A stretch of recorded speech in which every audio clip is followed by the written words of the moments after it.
Hello everyone. Before this we have seen in the process of fertilization that the endosperm is formed.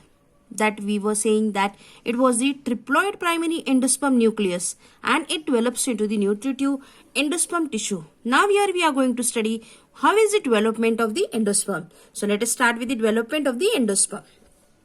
Here the triploid primary endosperm nucleus repeatedly divides mitotically to form nutritive tissue called endosperm. Mitotic division. Here only the number of cell goes on increasing and a tissue is formed that is called as endosperm.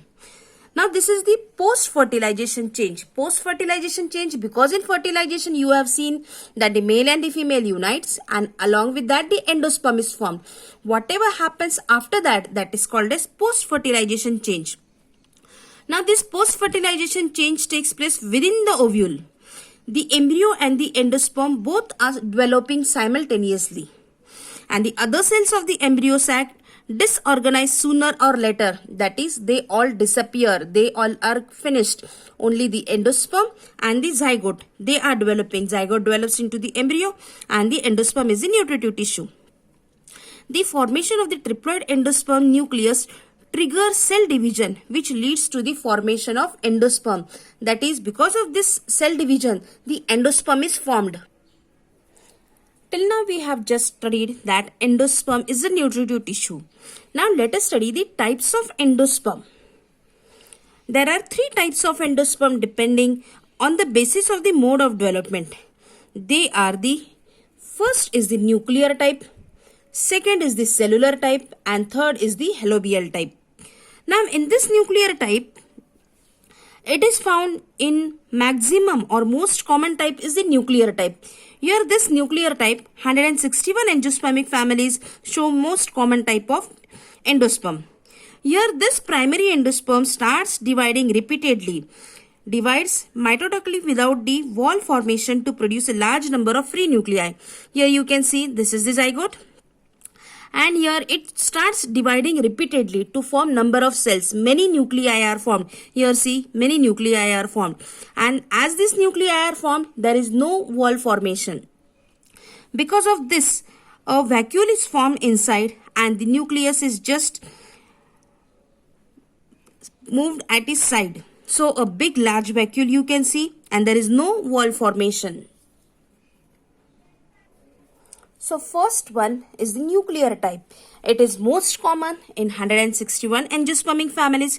Here the primary endosperm nucleus repeatedly divides again and again and forms number of cells. It divides mitotically without wall formation to produce a large number of free nuclei and a big central vacuole is developed. And this big central vacuole appears in the center of all the cells pushing the nuclei towards the periphery.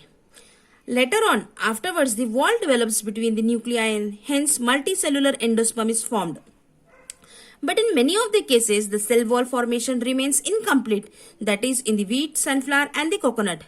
So the coconut has the multicellular endosperm in the outer part and free nuclear as well as vacuolated endosperm in the center. So here we have seen the first nuclear type. Now let us go to the second, that is the cellular type. Now this cellular type is very simple.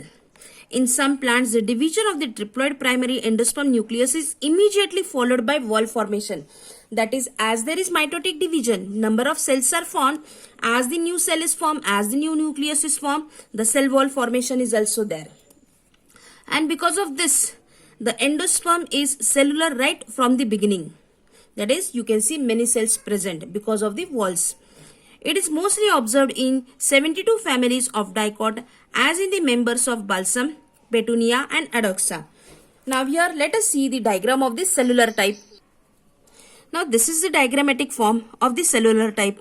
As the mitotic division takes place, number of cells are formed, immediately the wall formation is there. And after that you can get a multicellular endosperm. And the last one is the halobial type. It occurs in the order halobials of monocotyledons. In this case, the first division of primary endosperm nucleus is followed by a transverse wall. That is, whatever the endosperm is there, whatever the embryo is there, it just divides into the two parts. because of the transverse wall, and it divides the cell in unequal parts, that is the two parts. One is the smaller and other is the bigger. The smaller cell is called as the chalazal cell and the larger the micropylar. Then the nuclei in each cell divides by free nuclear division and the wall develops between nuclei in micropylar chamber.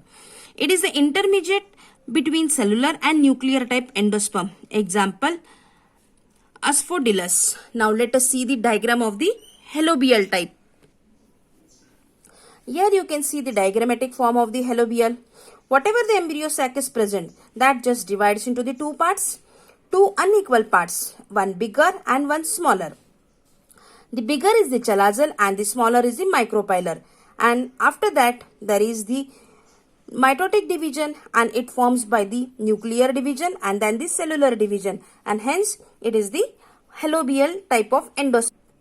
So here we have completed all the types of endosperm, that is the nuclear, cellular and the halobial. This is the development of the endosperm.